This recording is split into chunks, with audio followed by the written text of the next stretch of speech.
समझदार बहू underground school. एक गांव में रानी नाम की लड़की रहती थी। रानी बहुत समझदार लड़की थी। रानी की समझदारी देखकर उसकी सास वानी हर रोज उसकी प्रशंसा करती थी। एक दिन रानी मार्केट से घर आते वक्त देखती है कि एक स्कूल के सामने बच्चे कंचे खेलने के लिए एक दूसरे से लड़ रहे थे। ये देखकर रानी अपने मन में सोचती है, अरे ये क्या, इतना वक्त हो गया लेकिन बच्चे स्कूल जाने के बजाय अभी तक खेल रहे हैं। ये बच्चे स्कूल जाने के बजाय इस तरह खेल रहे हैं और उनके मास्टर साहब क्या कर रहे हैं। ऐसा सोचकर वो स्कूल में जाकर देखती है। स्कूल में कोई नहीं था। ये देखकर रानी अपने मन में सोचती है, अरे ये क्या, स्कूल में भी कोई नहीं है। ऊपर से अभी गर्मी की छुट्टियां भी नहीं चल रही, न त्योहार है न कोई बंद चल रहा है, फिर स्कूल में कोई क्यों नहीं है। इस तरह सोचकर वो जाकर अपने सासू माँ से पूछती है। तब उसकी सासू माँ बोलती है, अरे बेटा, हमारे गांव का सरपंच बहुत ही बेकार आदमी है। सरकार वालों ने हमारे गांव में स्कूल बनाकर उसकी देखरेख सरपंच को सौंप दी और उसने अपने साले को इस स्कूल का हेडमास्टर बना दिया और वो एकदम गंवार आदमी है। वो बच्चों को क्या पढ़ाएगा, लेकिन हर महीने सरकार से पगार टाइम पर ले लेता है। बेटा, ये सब हमारे गांव के लिए नया नहीं है, इसीलिए जो लोग अपने बच्चों को पढ़ाना चाहते हैं वो बच्चों को सिटी भेजकर पढ़ा रहे हैं और जो लोग सिटी नहीं भेज पा रहे हैं वो लोग पढ़ाई नहीं करवा रहे और बच्चों को काम पर भेज दे रहे हैं। इस तरह सासू माँ बोलती है। ये सुनकर रानी को बहुत गुस्सा आता है। उससे सरपंच का ये अन्याय बर्दाश्त नहीं होता और वो सीधे सरपंच के पास पहुंचकर बोलती है, ये सब क्या है? गांव वालों ने आपको इसलिए चुना है ताकि आप गांव वालों का भला कर सकें, लेकिन आप इन गांव वालों का इतना अन्याय कर रहे हैं। आपको शर्म नहीं आती? विद्या हर नागरिक का पहला हक होता है और आपने ऐसी पढ़ाई को अपने स्वार्थ के लिए उपयोग कर रहे हैं। आप लोग मनुष्य हो या जानवर? इस तरह वो सरपंच को खूब डांटती है। ये सुनकर सरपंच को बहुत गुस्सा आता है और वो गुस्से से रानी से हंसते हुए कहता है, बेटी, इस गांव वालों ने मुझ पर प्यार की वजह से वोट नहीं दिए। मुझसे डर कर उन्होंने मुझे सरपंच बनाया है। तुम जो मुझे बोल रही हो इस बारे में गांव में सबको पता है, लेकिन कोई मुझसे पूछने वाला नहीं क्योंकि सब मुझसे डरते हैं। इस तरह वो बोलते हुए हंसने लगा। ये सुनकर रानी उनसे बोलती है, हाँ हाँ सरपंच जी, इन गांव वालों ने ज्यादा पढ़ाई लिखाई नहीं की है, इसीलिए वो राजनीति के बारे में ज्यादा नहीं जानते। जिस दिन उन लोगों को राजनीति के बारे में समझ में आ जाएगा ना, उस दिन वो लोग आपको खूब सबक सिखाएंगे। मैं इस गांव वालों को उनके हक के बारे में जरूर समझाऊंगी। मैं ही एक स्कूल खोलकर बड़ों और छोटों को पढ़ाऊंगी लिखाऊंगी और उन्हें उनके हक के बारे में जरूर बताऊंगी। इस तरह बोलकर वहां से चली जाती है। तब सरपंच बोलता है,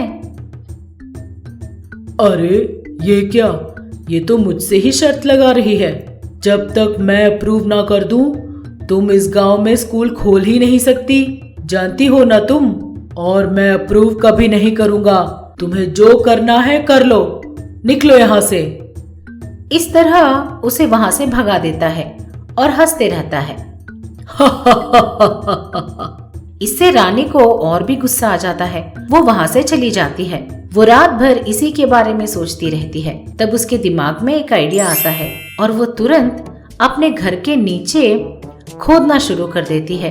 इस तरह घर के नीचे खोदते खोदते वहाँ एक अंडरग्राउंड स्कूल बना देती है। इस तरह बनाए हुए स्कूल में वो गांव वालों को पढ़ाई के बारे में और उसकी महत्ता के बारे में समझाती है। जब लोगों की समझ में आता है तो वो खुद और अपने बच्चों को साथ लेकर उस अंडरग्राउंड स्कूल में पढ़ाई करने के लिए जाना शुरू कर देते हैं। इस तरह रानी अंडरग्राउंड स्कूल में सबको पढ़ाने लगी। एक दिन उसके गांव के सरपंच को इस बारे में पता चल जाता है और उसके पास खड़े अपने स्कूल के हेडमास्टर साले से इस तरह बोलता है, साले साहब, किसी भी तरह हमें इसे रोकना होगा। अगर गांव वालों ने खूब मन लगाकर पढ़ाई कर ली तो उन्हें उनके हक के बारे में पता चल जाएंगे और उसके बाद मेरे पास यह सरपंच की कुर्सी भी नहीं रहेगी। इस तरह वो बोलता है। तब वो स्कूल का हेडमास्टर बोलता है, अरे जीजा जी, मैं तो आपके ही शरण में हूँ, कुछ ना कुछ कीजिए जीजा जी। इस तरह वो बोलता है। तब सरपंच बोलता है, अबे चुप, ये सब तेरी वजह से ही हुआ है। इस तरह बोलकर वो सोचने लगता है कि वो क्या करे। इस तरह सोचते सोचते उसको एक आइडिया सूझता है। तुरंत सरपंच और वो मास्टर दोनों मिलकर उस एरिया के एमएलए के पास जाते हैं और उस लेडी एमएलए से बोलते हैं, मैडम नमस्ते। बोलिए सरपंच जी, आपको क्या समस्या है? मैडम जी, इस गांव में एक लड़की इस गांव के लोगों को हमारे और हमारे सरकार के खिलाफ गलत पट्टियां पढ़ा रही है। उस लड़की ने उसके घर के नीचे एक अंडरग्राउंड स्कूल बनाकर लोगों को गलत सबक सिखा रही है। अगर ऐसा ही चलता रहा तो लोग हमारी सरकार पर विश्वास करना छोड़ देंगे। बताइए हम क्या करें? आपको तुरंत कोई ना कोई एक्शन लेना ही पड़ेगा, यही मेरी प्रार्थना है। इस तरह वो बोलता है। सारी बात सुनकर एमएलए थोड़ी देर सोच में पड़ जाती है और वो बोलती है, ठीक है, मैं कल ही आपके गांव आऊंगी और सारा मामला देखूंगी। इस तरह बोलती है। एमएलए ने वादे के अनुसार उस गांव जाती है। सरपंच और उसका साला एमएलए मैडम को रानी के अंडरग्राउंड स्कूल तक ले जाते हैं। ये देखकर एमएलए दंग रह जाती है। वो देखती है कि रानी उस अंडरग्राउंड स्कूल में बच्चों को पाठ पढ़ा रही थी। उसे सारी बात समझ में आ जाती है। जब रानी एमएलए को देखती है तो वो सीधे उनके पास आकर बोलती है, नमस्ते मैडम। इस तरह वो नमस्कार करती है। ये देखकर एमएलए को रानी के संस्कारों के बारे में पता चलता है और वो रानी से बोलती है, देखो बेटी, तुम्हें देखने से लगता है कि तुम बहुत अच्छी पढ़ी लिखी लड़की हो। इस तरह बिना परमिशन के स्कूल खोलना और लोगों को गलत पट्टी पढ़ाना कानूनन जुर्म है, तुम्हें पता नहीं है क्या? इस तरह वो पूछती है। तब वहीं खड़े गांव वालों में एक आदमी बोलता है, मैडम, एमएलए मैडम, उसने कोई गलत काम नहीं किया है।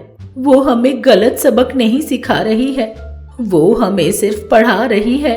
हमारे गांव में स्कूल तो है लेकिन वहाँ पढ़ाने वाला कोई मास्टर नहीं। ये देखो, ये सरपंच का साला, इसे पढ़ाना लिखाना बिल्कुल नहीं आता। अगर इसने हमारे बच्चों को पढ़ाया तो वो क्या सीखेंगे? लेकिन ये बिटिया हमारे बच्चों को मुफ्त में पढ़ा रही है, ऊपर से कुछ लेती भी नहीं है। ये सब केवल मानवता से कर रही है। ऐसी लड़की को आप गलत मत बोलिए। इस तरह वो बुजुर्ग आदमी बोलता है। उस आदमी की बातें सुनकर एमएलए मैडम को सब कुछ समझ में आ जाता है। तुरंत वो उन गांव वालों से कहती है, गांव वालों, आप लोगों की बातें सुनने के बाद मुझे सब कुछ समझ में आ गया है। अब मैं एक निर्णय लेने वाली हूँ। पहला तो ये कि मैं रानी के द्वारा किया गया इस काम की प्रशंसा करते हुए उसकी गलती को माफ कर रही हूँ और आज से आपकी नई सरपंच रानी ही होगी। आज से रानी आपके स्कूल के बारे में ही नहीं, आपके गांव की देखरेख भी वही करेगी। इस तरह बोलकर एमएलए रानी को सम्मानित करती है और उसे उस गांव का सरपंच बना देती है। ये सब देखकर उस गांव का पुराना सरपंच और उसका साला दोनों दुखी होने लगते हैं। वो लोग दुखी होते हैं कि जो गड्ढा उन्होंने खोदा था वो उसी में गिर गए। पुराने विचारों की सास। एक गांव में गंगा मंगा नाम की सास बहू रहते थे। गंगा जो सास थी बहुत पुराने विचारों की थी, ऊपर से उसे अंधविश्वास भी बहुत ज्यादा था। मंगा बहुत अच्छी थी और सब लोगों से बड़े अच्छे से रहती थी। गंगा को अंधविश्वास के साथ साथ भगवान पर अपार भक्ति भी थी।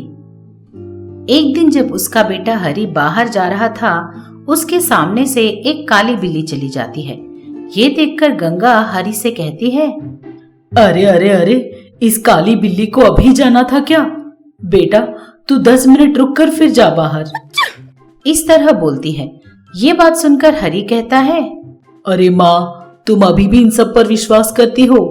वैसे भी बिल्लियां हमेशा इधर उधर घूमती ही रहती हैं। हमें इन सब को दिल पर नहीं लेना चाहिए। तब गंगा बोलती है, तू चाहे जो भी बोल ले, मगर तुझे 10 मिनट बैठकर ही जाना होगा। इस तरह बोलती है। तब हरि बोलता है, माँ, वहाँ कलेक्टर सब आ गए हैं माँ। मैं अगर जल्दी नहीं पहुँचा तो हमें हमारे खेत पर लोन नहीं मिलेगा। इस तरह बोलता है, लेकिन गंगा वो नहीं सुनती। हरि अपनी माँ की बात नहीं टाल पाता, इसलिए 10 मिनट बैठकर उसके बाद निकल रहा होता है। तभी अचानक कोई छींक देता है। ये सुनकर गंगा हरि से बोलती है, अरे बेटा, किसी ने छींक मार दी। तू थोड़ी देर और रुक जा, फिर जाना। इस तरह कहती है। ये सुनकर हरि रोने लगता है और कहता है, अरे माँ, मेरी माँ, प्लीज माँ, ऐसा मत बोल, मुझे जाने दे, अभी बहुत देर हो चुकी है।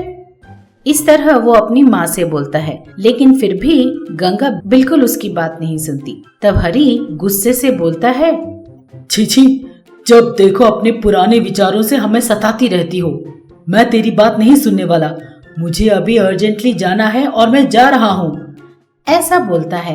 तब गंगा बोलती है, हाँ बेटा हाँ, अब तो तू मेरी बात एक भी नहीं मानता। जा, जहाँ जाना है जा।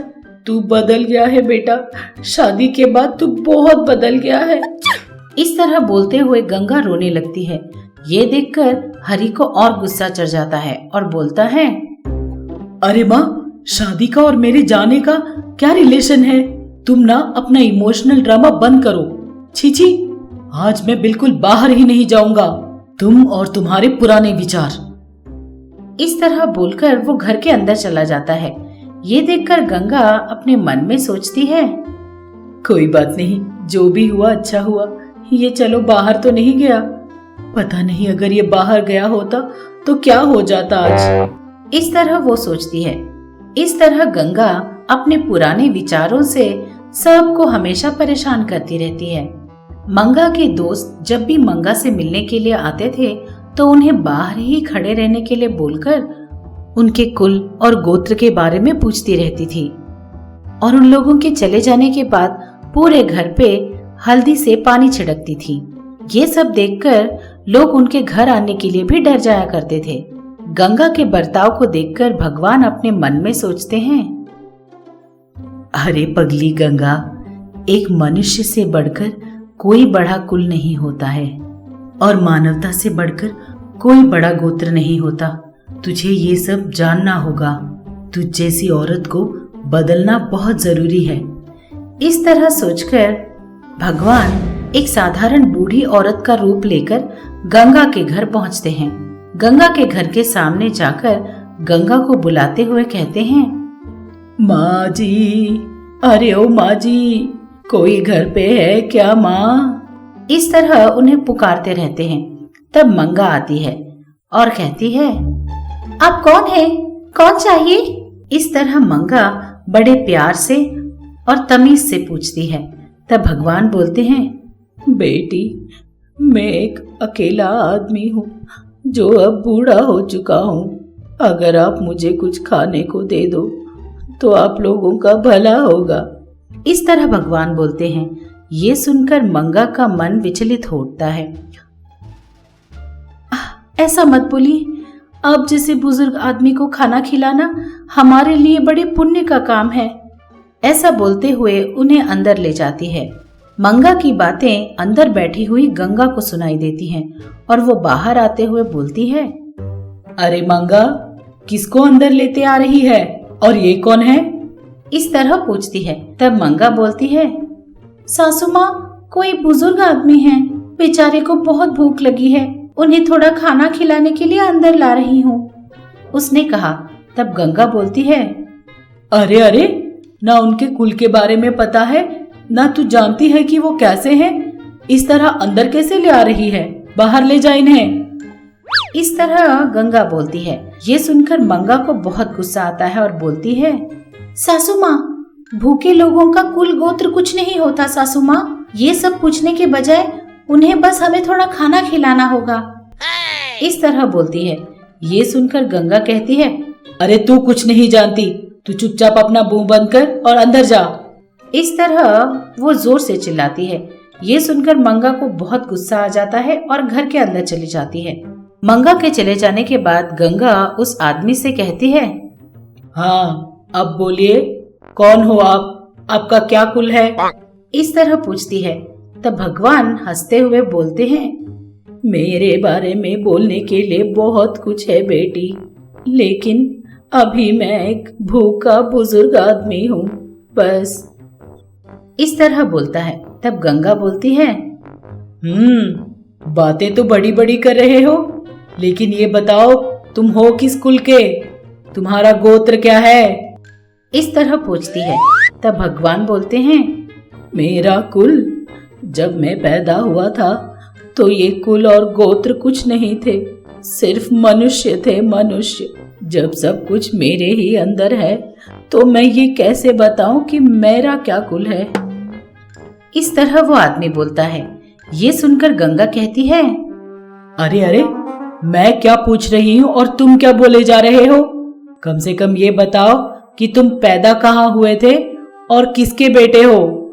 इस तरह पूछती है। और भगवान कहते हैं, मैंने ही इस सृष्टि को बनाया है और तुम मुझसे ही पूछ रही हो कि मैं किसे पैदा हुआ हूँ, तो मैं क्या बोलूं? इस तरह वो मुस्कुराते हुए बोलते हैं। ये सुनकर गंगा कहती है, क्या तुम क्या अनाथ हो? तो तुम्हारा कोई घर बार नहीं, कुल गोत्र का पता नहीं, तुम जैसे लोगों का हमारे घर में कोई जगह नहीं, जाओ निकलो यहाँ से। Oh, no! इस तरह भगवान से कहती है। तब भगवान हंसते हुए कहते हैं, अच्छे तरह से सोच लो बेटी, मैं ढूंढते हुए तुम्हारे घर आया हूँ। कुल और मत के बारे में सोचकर तुम मुझे इस घर से निकाल रही हो। ऐसा बोलते हुए वो वहां से चला जाता है। उस दिन रात को गंगा को एक सपना आता है। उस सपने में उसे समझ में आता है कि जिस आदमी को उसने घर से बाहर निकाल दिया था वो स्वयं भगवान थे, और वो तुरंत उठकर भगवान की मूर्ति के सामने जाकर रोने लगती है। गंगा को रोता हुआ सुनकर घर में सब लोग उठ जाते हैं और उसके पास पहुंचते हैं। तब गंगा घर वालों को बताती है कि परसों जो बूढ़ा आदमी उनके घर आया था वो स्वयं भगवान थे। ये बात सुनते ही घर वाले सब दंग रह जाते हैं। तब मंगा गंगा से कहती है, देखा ना सासू माँ, आपने अपने गलत विचारों की वजह से घर आए भगवान को भी भगा दिया। वैसे भी ये कुल और गोत्र हम जैसे मानवों से बनाए हुए हैं। उन सबको मन में रखकर उसकी वजह से आपने भगवान और भगवान से ही बनाए हुए इन मनुष्यों के बीच भेदभाव किया। इस तरह बोलती है। तब गंगा को अपनी गलती का एहसास होता है। उस दिन से गंगा अपने शक्ति अनुसार आसपास के गांव में गरीबों में खाना खिलाती रहती थी। बड़ा छोटा कुल और गोत्र के बारे में सोचना बंद करके अब वो सब लोगों को भर पेट खाना खिलाती थी। ये एपिसोड भी आपको पसंद आया ना? फिर देर किस बात की, अभी हमारे चैनल को सब्सक्राइब कीजिए, घंटी भी जरूर बजाइएगा। इस एपिसोड में आपको जो अच्छा लगा नीचे कमेंट में लिखिए। आप लोगों के मुंह से आहा कहलवाने वाले और भी वीडियोस के लिए देखते ही रहिएगा आहा टीवी।